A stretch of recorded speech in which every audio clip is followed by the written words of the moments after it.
Gracias, Jorge, gracias. Sí. Bueno, hola Daisy, a todos los demás también, pero hola Daisy. ¿Qué tal? Bueno, estamos viendo una serie de personajes de la Biblia. Y yo creo que hasta ahora todos los que hemos visto eran personajes que son ejemplo.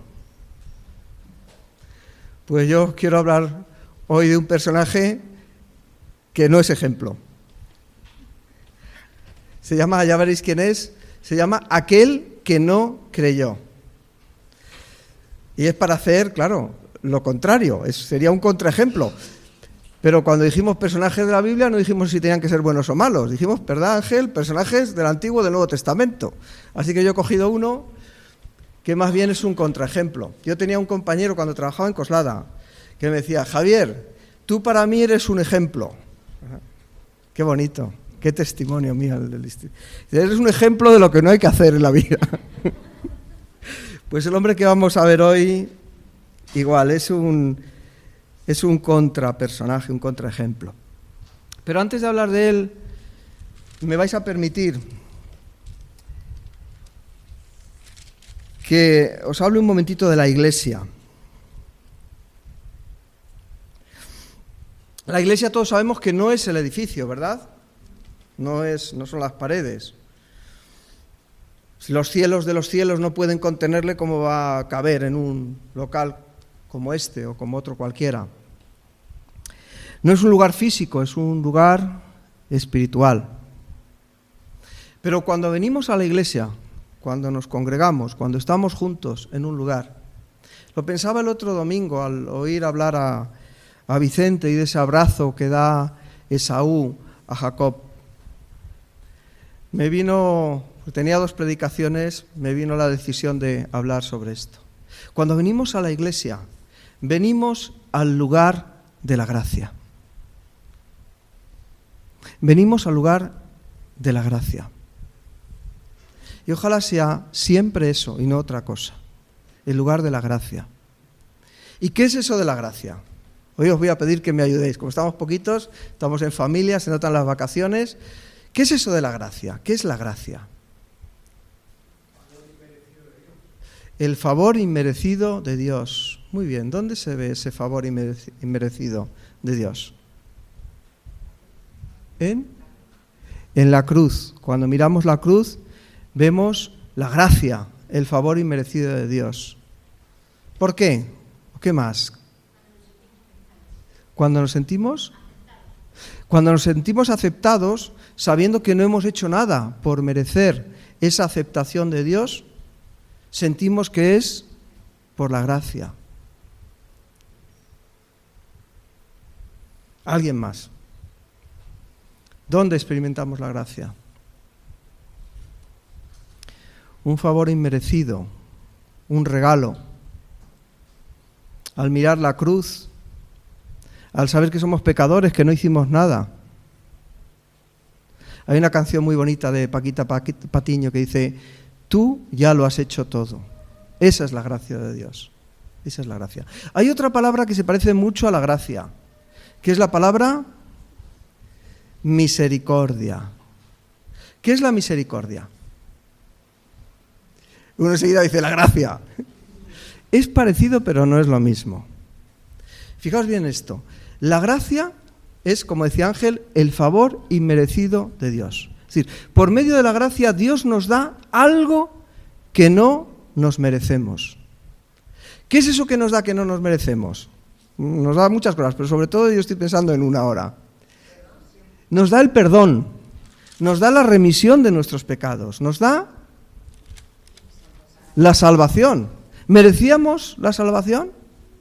No. Por medio de la gracia de Dios, Él nos da su bendición, que empieza con la salvación, luego nos da muchas más cosas, pero nos da algo que nosotros no merecíamos. Sin embargo, la misericordia de Dios, me viene un versículo a la cabeza que dice, por tu misericordia no hemos sido destruidos. La misericordia es aquel atributo de Dios por el cual Dios no nos da lo que sí nos merecemos.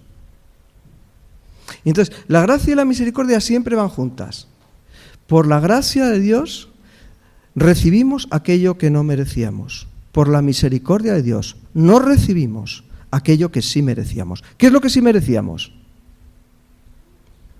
Por nuestro pecado merecíamos el castigo. Por nuestro pecado merecíamos la condenación. Entonces, por su misericordia no recibimos aquello que merecíamos. Y por su gracia sí que recibimos aquello que no merecíamos. Vaya, alguno puede pensar, esto no es justo. Vaya justicia, ¿verdad? Dios no nos da lo que merecemos y sí nos da lo que no merecemos. Claro, esta no es la justicia de los hombres, esto no es justo, es verdad, no es justo. Según nuestro criterio de justicia, esto no es justo. Pero esta es la justicia de Dios. La justicia de Dios, que es gracia y misericordia.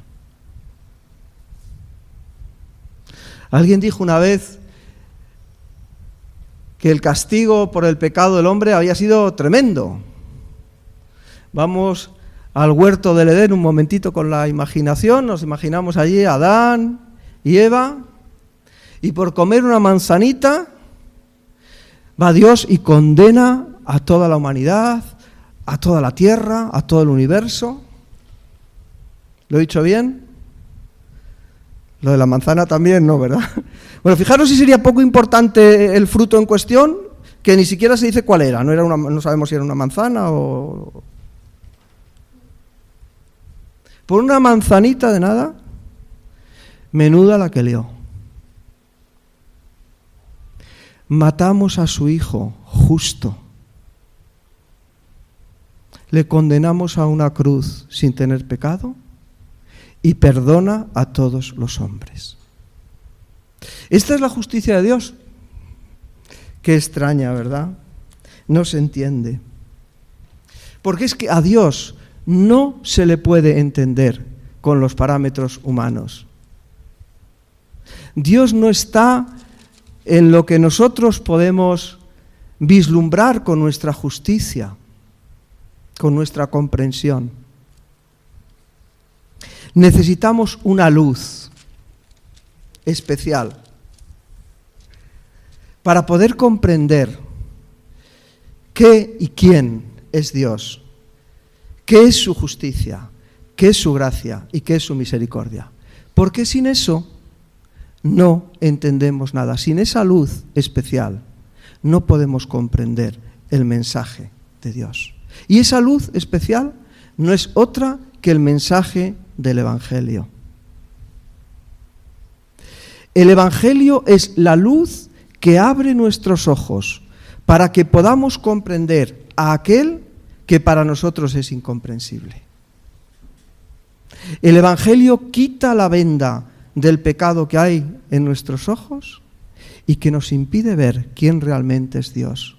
Su justicia, su amor, su gracia, su misericordia, su bondad, todos y cada uno de sus atributos. Es el Evangelio el que corre la venda de esa ceguera. Un Evangelio que se resume, como nos decía en la escuela bíblica a lo largo de este año, nos decía José de Segovia, creo que fue, un Evangelio que se resume en 3 palabras, siguiendo a un teólogo muy famoso, decía José de Segovia, a Packer, decía: Dios salva pecadores. Ese es el Evangelio. Ese es el Evangelio de la gracia. Que Dios salva pecadores. ¿No salvó? El que salva es Dios, la primera palabra es muy importante, no es otro, es Dios. Tú no te salvas porque seas bueno, justo. Dios es el que salva. Salva hoy, ahora, Dios está salvando. Mi Dios me puede salvar, sí, Él puede salvar. Dios salva. ¿Y a quién salva? A personas justas. Salva a pecadores. Nos da aquello que no merecemos y no nos da el castigo que merecíamos por ser pecadores. Ese es el Evangelio. Y eso es lo que nos abre los ojos para entender cuál es la esencia de Dios, cuál es la calidad del Dios que nos ama. Este es el mensaje que camino de Damasco entendió un hombre que se llamaba Pablo. No voy a hablar de Pablo. Pablo sí sería un buen ejemplo. De hecho dice, sed imitadores de mí como yo lo soy de Cristo. Camino de Damasco, Pablo es derribado y escucha una voz que le dice que es una cosa muy dura dar coces contra el aguijón. ¿Quién eres? ¿Quién eres? Yo soy Jesús a quien tú persigues. ¿Conocía Pablo las Sagradas Escrituras? ¿Qué os parece? ¿Alguno duda? ¿Sí? ¿Basta con conocer las Escrituras para alcanzar la salvación? Mira que Pablo las conocía bien, ¿eh? Pero era necesario dar un paso más. Era necesario creer. Era necesario aceptar. Era necesario que el Evangelio quitara de los ojos de Pablo la venda que le impedía ver quién era el amor de Dios. Un Dios en el cual supuestamente él, como judío, creía. Era necesario y es necesario que Dios nos derribe, que Dios nos derrumbe. Y esto no solamente cuando nos convertimos a Él, sino muchas veces es necesario que Dios nos tire al suelo y nos haga que nos levantemos de nuevo. Porque no basta con entender, a veces hay que tomar pasos, hay que tomar decisiones, hay que hacer algo. Porque eso es el Evangelio también. Una cosa es entender y otra cosa es cambiar. Y el Evangelio no consiste en palabras, el Evangelio es poder de Dios para salvación. Entonces es necesario creer, pero es necesario también caminar. Es necesario levantarse.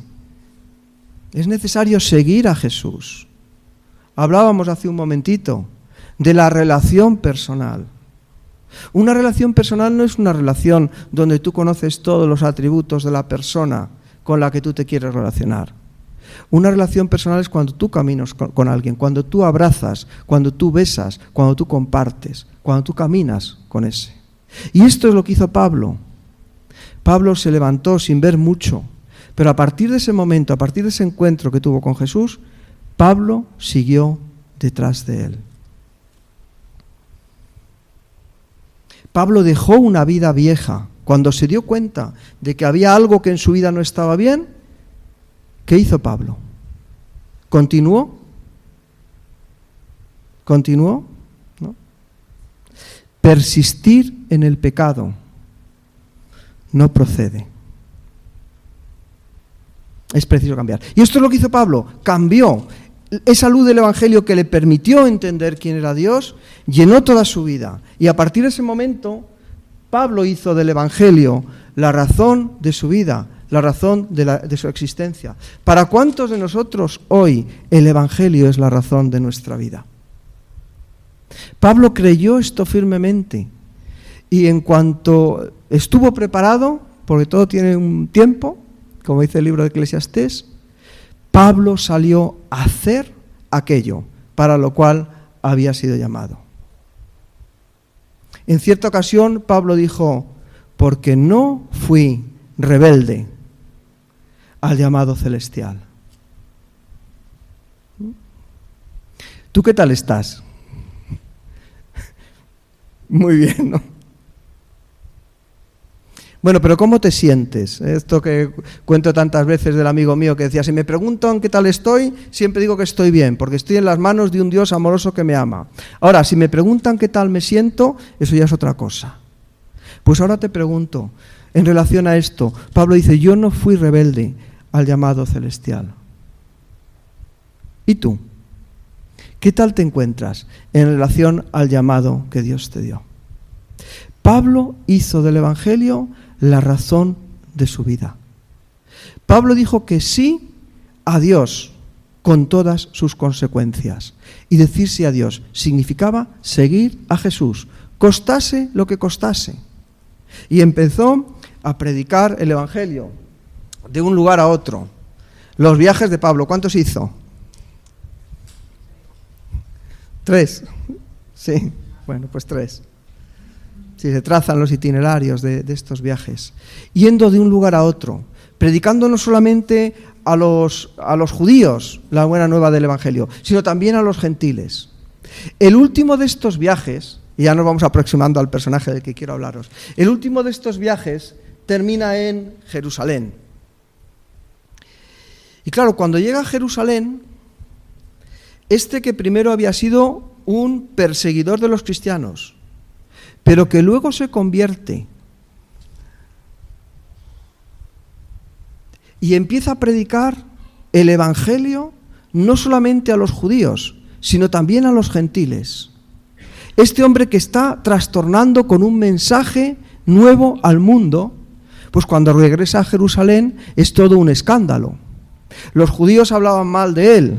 Decían que pues este hombre hablaba en contra del templo, de la circuncisión, de la ley. Entonces se organiza un gran alboroto en la ciudad de Jerusalén. Lo voy a resumir mucho porque quiero llegar al punto de la predicación de hoy. Esto hace que Pablo sea detenido y es llevado a la fortaleza Antonia. Esto estaba al lado del templo, pegado a las paredes del templo. Los judíos piden que se le ajusticie y Pablo dice que es romano. Entonces esto hace que la persona encargada de su custodia, el encargado de la fortaleza, el tribuno, dice que Pablo sea llevado al gobernador. El tribuno era la persona que llevaba el orden en la ciudad de Jerusalén, digamos el jefe de policía, ¿sí? Vale. Y el gobernador era el representante de Roma en la región del Imperio Romano que fuese, en este caso en Palestina. El gobernador representaba el poder de Roma. Y el tribuno, como Pablo alude a su ciudadanía romana, el tribuno dice, bueno, pues lo vamos a llevar a la ciudad de Cesarea, que es donde estaba el pretorio, que era el gobierno romano de Palestina. O sea, el gobierno romano no estaba en Jerusalén, el gobierno romano estaba en la ciudad de Cesarea. ¿Sí? Y ahí es donde llevan a Pablo prisionero. El gobernador en ese momento se llamaba Félix. Os ponía ahí, residía en el pretorio en Cesarea. Y bueno, pues este Félix habla mucho con Pablo, esto lo tenéis en el libro de los Hechos, desde el capítulo 24 en adelante. Y Félix habla con Pablo varias veces. En una de estas ocasiones, leo al final del capítulo 24, dice que viniendo Félix con Drusila, su mujer, que era judía, Félix era el gobernador romano y Drusila era judía, llamó a Pablo y le oyó acerca de la fe en Jesucristo. Esta fe que había transformado la vida de Pablo. Pero al disertar Pablo acerca de la justicia, del dominio propio y del juicio venidero, Félix se espantó y dijo, ahora vete, pero cuando tenga oportunidad te llamaré. Félix es una persona que no le interesa el Evangelio para nada. Cuando empieza a oír de la justificación de Dios, de lo que es su justicia, ¿os acordáis de la gracia y la misericordia? Cuando empieza a oír esas cosas, no le encaja. Dentro del derecho lógico, del derecho racional, del derecho romano, que es una expresión de la lógica del derecho humano, eso no le encajaba y no le interesaba.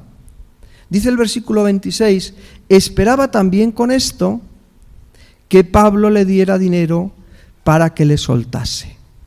Esto era lo que le interesaba a Félix. Por lo cual muchas veces lo hacía venir y hablaba con él, por ver si conseguía dinero. No le interesaba. Pero dice al final del capítulo 24, dice: pero al cabo de 2 años recibió Félix por sucesor a Porcio Festo. Y queriendo Félix congraciarse con los judíos, dejó preso a Pablo. Es decir, después de Félix, Festo es nombrado, un poquito de historia hoy, ¿verdad? Festo es nombrado gobernador de Palestina. ¿Sí? Y Pablo continúa en la cárcel. Ahora, Festo es un hombre bien distinto de Félix. Festo dice: ¿qué delito ha cometido este hombre? Y quiere indagar, quiere saber si Pablo merece o no una condena, si merece o no un castigo. Y a este Festo es al que Pablo dice: apelo a César. Soy un ciudadano romano, yo no quiero que me juzguen los judíos, yo quiero que me juzgue el César. Bueno, es un hombre justo, un hombre no como su antecesor, que lo que buscaba era el dinero, la corrupción que había en aquellas tierras, lo que buscaba era ser honesto, ser justo. Y, como os decía, no encuentra en Pablo ningún delito.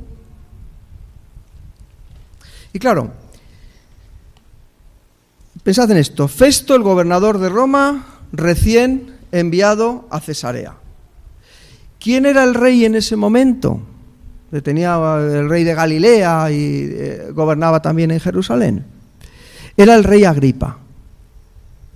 Y de este personaje es de quien os quiero hablar.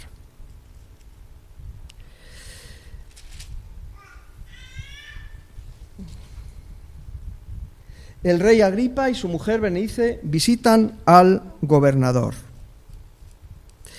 Y os lo leo en el capítulo 25. Pasados algunos días, tiene el versículo 13, os lo leo yo y ya está. Pasados algunos días, el rey Agripa y Berenice vinieron a César para saludar a Festo. Y como estuvieron allí muchos días, Festo expuso al rey la causa de Pablo diciendo: un hombre ha sido declarado preso por Félix. Pablo, que le tenía ahí prisionero. Agripa y Berenice van a rendir pleitesía, por decir de alguna manera, al gobernador romano. Y el gobernador romano se acuerda y dice: pero si tengo aquí a Pablo, 2 años estuvo en prisión en Cesarea, como mínimo. Entonces Agripa dijo a Festo: yo también quisiera oír a este hombre. Y él le dijo: mañana le oirás. Al otro día, viniendo Agripa y Berenice con mucha pompa y entrando en la audiencia con los tribunos y principales hombres de la ciudad, por mandato de Festo, fue traído Pablo. Y aquí llegamos al personaje que yo quería examinar hoy. Agripa. Delante de Agripa, Pablo relata su conversión, relata sus viajes, relata esa voz que oyó en el cielo, estoy en el capítulo 26, Saulo, Saulo, ¿por qué me persigues? Dura cosa te es dar coces contra el aguijón. Pablo le cuenta en el versículo 19, por lo cual, oh rey Agripa, no fui rebelde a la visión celestial. Y termina su discurso con estas palabras: no diciendo nada fuera de las cosas que los profetas y Moisés dijeron que habían de suceder, que Cristo había de padecer y ser el primero de la resurrección de los muertos, para anunciar luz al pueblo y a los gentiles.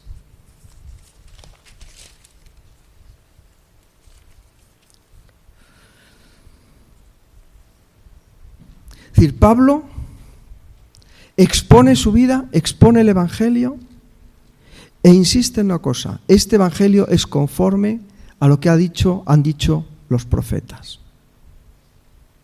Festo dice en ese momento: las muchas letras te vuelven loco. Y él le contesta: no estoy loco, excelentísimo Festo, sino que hablo palabras de verdad y de cordura. Y en ese momento es cuando Pablo se dirige a nuestro personaje. Pablo ha predicado el evangelio delante de Festo, Agripa y Berenice. Entonces se dirige a Agripa con estas palabras: pues el rey sabe estas cosas, delante de quien también hablo con toda confianza. Porque no pienso ignora nada de esto, pues no se ha hecho esto en ningún rincón. Pablo sabía que Agripa conocía cuál era el mensaje que él estaba proclamando. Agripa sabía, porque no eran cosas que hubieran pasado hace mucho tiempo, ni muy lejos, habían pasado en Jerusalén, la ciudad donde él residía. Ahora estaban en Cesarea. Pero él conocía todo el movimiento que había surgido a partir de la muerte del Mesías.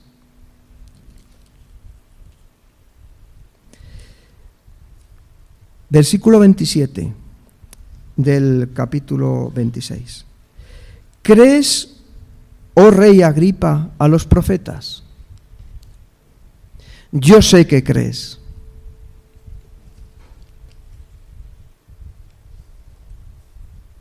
¿Cuántos os dormís? ¿Crees, oh rey Agripa, a los profetas? Yo sé que crees. Yo sé que lo que estoy diciendo está llegando al fondo de tu corazón. Yo sé que tú entiendes. Esto dice Pablo. Entonces, el rey Agripa dijo a Pablo: por poco me persuades de ser cristiano.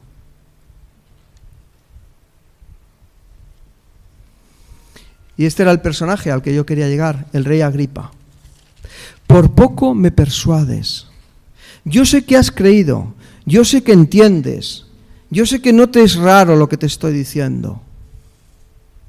Y él dice: por poco me persuades de hacerme cristiano. ¿Qué significa ser cristiano? ¿Conocer el Evangelio? ¿Saberse de memoria el Evangelio?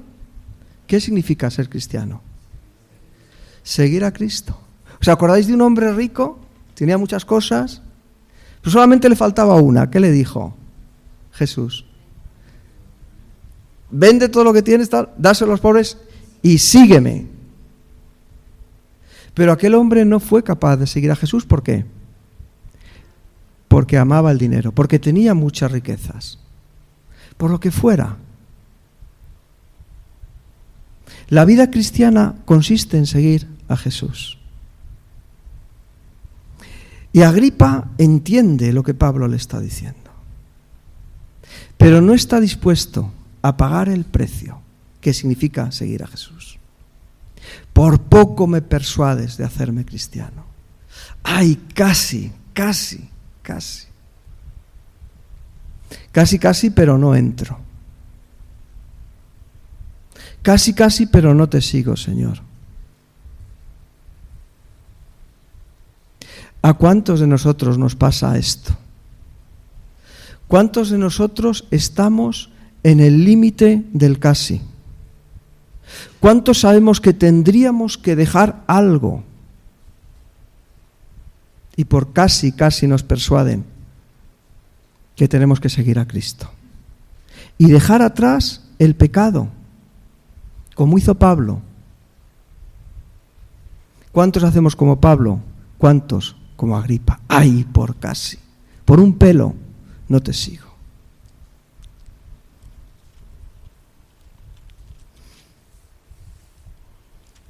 Esta es... ¡Qué rápido! Creí que tenía un sermón más largo. Esta es la tragedia del casi. Dice Pablo, contesta Agripa y le dice: Pues quisiera Dios que por poco o por mucho, no solamente tú, sino también todos los que me oyen, fueseis hechos tal cual soy yo, excepto en las cadenas que llevaba.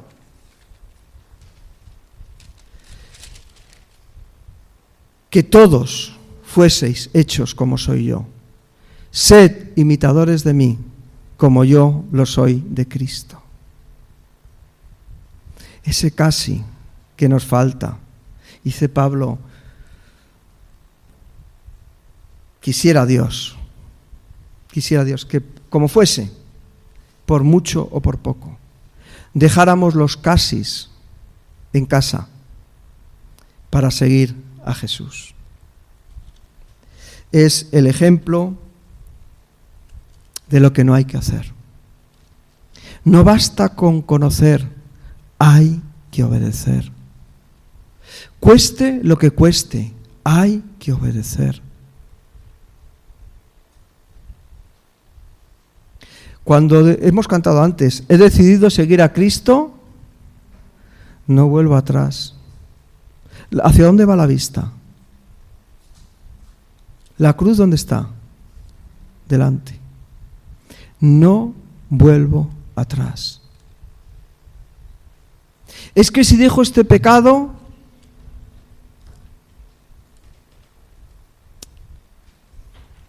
ojalá que no sea un casi y que lo abandones de verdad. Es que si no cambio esto que hay en mi vida, esto sé que tengo que hacer, que delante de Dios entiendo que es lo correcto y casi lo hago. No, casi no. Hazlo. La tragedia del casi.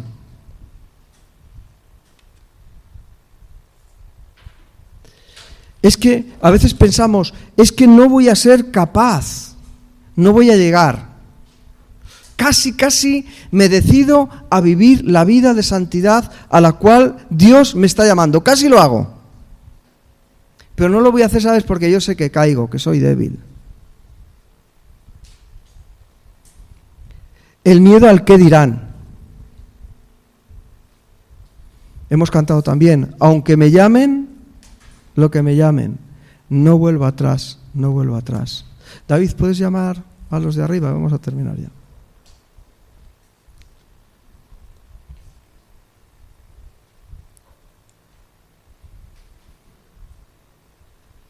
¿Cuántos casis hay en nuestra vida? Hay tan solo uno, hay tan solo un casi. Quiera Dios que ese casi desaparezca. Quiera Dios que cuando llegue ese día, cuando estés delante de su presencia y le tengas que dar cuenta de lo que hiciste en esta vida, no le digas, uy, Señor, por casi me convences de que yo tenía que haber hecho lo que debía. No. El casi no vale en la vida cristiana. Puedes hacer dos cosas. Puedes hacer como Pablo y cambiar, o puedes hacer como Agripa y buscar una excusa. El miedo a los demás, tu falta de fuerza, tu falta de santidad, tu falta de conocimiento, tu propia naturaleza.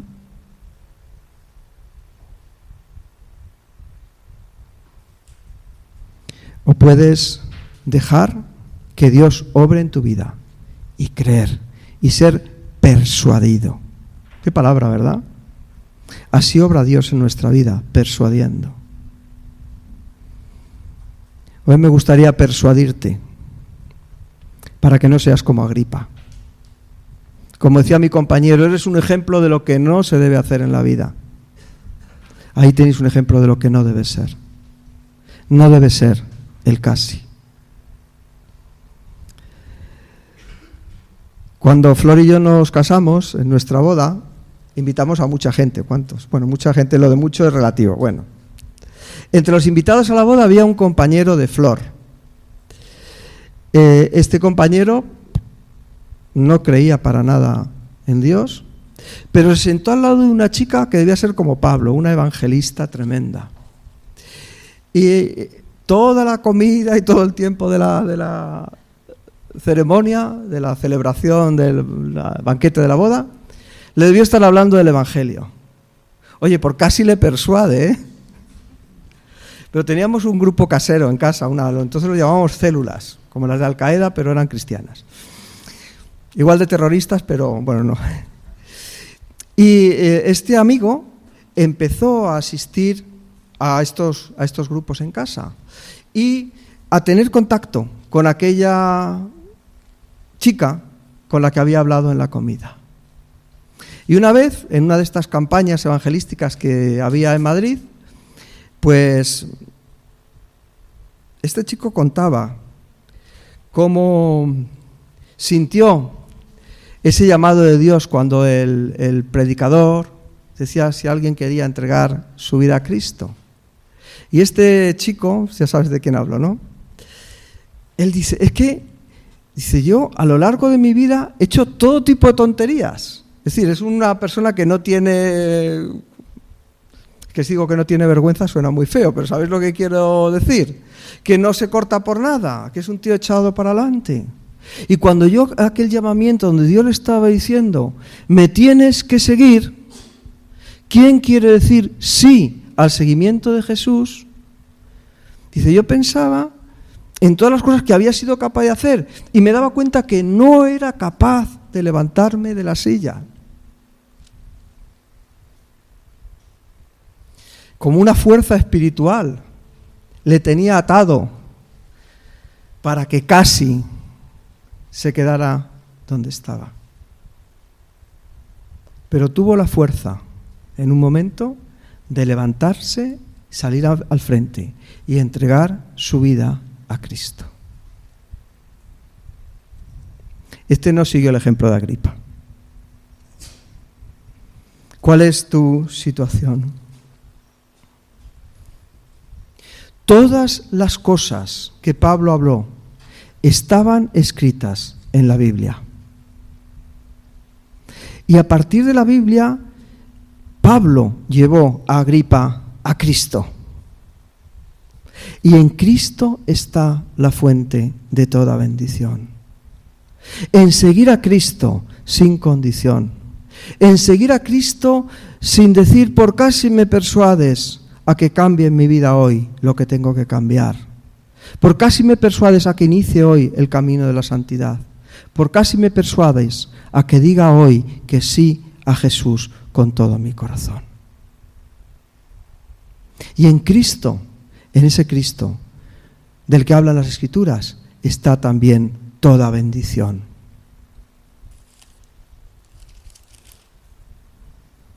Quisiera Dios que por poco o por mucho, no solamente tú, sino también todos los que hoy me oyen, fuesen hechos tales cual soy yo. Pues que el Señor os bendiga. Me gustaría que termináramos